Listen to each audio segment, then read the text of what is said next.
Jadi Memang saya umur 40 lebih sudah. Jadi kita punya anak itu kurang sudah. Macam kita punya sama-sama, tapi alhamdulillah oke setakat ini. Setelah 2 kali saya OD sudah, tapi aku jarang lah.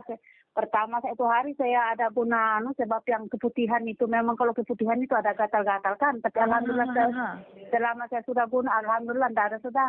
Alhamdulillah, maksudnya Kak just sapu-sapu sajalah. Iya. Oh, sapu-sapu maknanya keputihan tu orang kata dah tak ada, Pak. Okey, Sebab alhamdulillah. itu keputihan itu kan dia gatal. Berkait dengan kegatalan-gatalan itu kan. Gatal kan, gatal. Gatal jadi pedih, sakit. Iya, kan? gitu ya. Kak. Alhamdulillah lah Kak. Maksudnya ada kesan yang positif ada lah kesan, pada Kak. alhamdulillah ada kesan. Hubungan dengan suami macam mana? Makin okey atau macam mana? Alhamdulillah juga. Makin okey lah, maksudnya alhamdulillah lah kan. Akak baru 40-an, muda lagi Kak. Betul tak Kak? Okey, jadi macam ni Kak. Sebab saya kalau macam sekarang saya kan jaga. Saya kadang-kadang macam yang kita punya nafsu itu kurang sedikit sebab kita penat.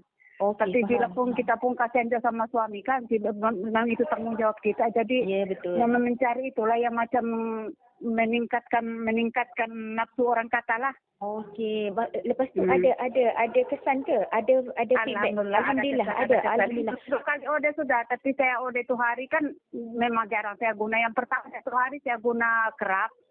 Tapi yang kedua saya order itu dia baru saya buka. Jadi aku belum lagi order lah. Belum lagi order lah. Okey, tak apa Kak. Jadi macam ni, saya cuma nak minta feedback daripada akak sahajalah. Okey Kak. Jadi sepanjang akak guna ni, ada tak akak rasa macam tak selesa lah guna ni? Rasa macam alhamdulillah memang okey lah. Okey lah, alhamdulillah lah. Okey Kak. Saya pun kalau masa dia ada WhatsAppin sama saya kan, kalau macam ada saya kasih tahu juga, tapi alhamdulillah tiada apa-apalah. Oh, alhamdulillah. Bukan apa Kak, kita call ni cuma kita nak tahu jugalah kod-kod lah. Ada masalah. Cuma saya tak pandai main Facebook. Kalau saya pandai main Facebook, memang aku kasih masuk. Tapi saya tak pandai. Tertekan. Nasib tertekan je macam tu.